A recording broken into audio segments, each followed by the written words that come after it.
Hello everyone, আজকে গফরগাঁও গিয়ে অনেক কিছুই হলো। আর আজকে আমার সাথে ছিল আমার একটা ফ্রেন্ড। তো দেখতেই থাকো ফুল ভিডিও। হ্যালো ভিউয়ার্স, আমি আছি মুস্তাফিজুর রহমান তোমাদের সাথে। আবার চলে আসলাম নতুন একটা ভিডিও নিয়ে। আজকে গফরগাঁও রোডের ব্রিজের নদীর ভিউ গুলো অনেক সুন্দরই লাগছিল। মনটা পুরো ছটফট করছিল বাইরে যেতে যেতে, তাই চলে আসলাম ভিডিও নিয়ে তোমাদের সাথে।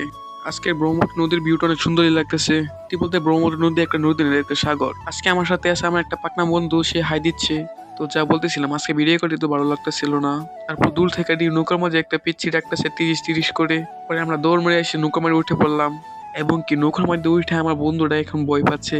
সে অনেক ভয় পাচ্ছিল, পরে তাকে আমি পিছিয়ে পাড়িয়ে দিয়ে আমি সামনে চলে গেলাম। পরের দিকে সত্যি অনেক ভয় লাগে। তারপরে আমি সামনে গিয়ে নদীর প্রবল বাতাস হাওয়া খেয়ে ভালোই লাগতেছিল।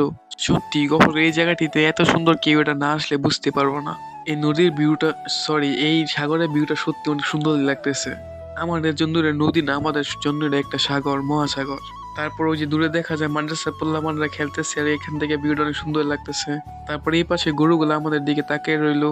যেমনি তাকাইছে মনে হয় আমরা ওদের মেহমান। এই পাশে নৌকা থেকে দাঁড়িয়ে চারপাশে পরিবেশটা সুন্দরই লাগতেছে। আমি সামনে দাঁড়িয়ে টাইটানিকের মতো একটা ফিল নিতেছি। আর আমাদের গফরগাঁওয়ের মাঝখানের দ্বীপটা সত্যি অনেক সুন্দর। কেউ যদি এই দ্বীপে না আসে তাহলে তোমরা বুঝতেই পারবে না। এমনি করে যেতে যেতে আমরা চলে গেলাম ব্রিজের একদম নিচে। এবং কি ব্রিজের নিচ থেকে উপরে দেখার মতো একটা সুন্দর একটা দৃশ্য।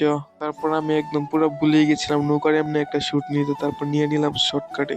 ভিউয়ার্স, আজকের ব্লগটা এই পর্যন্ত রইলো।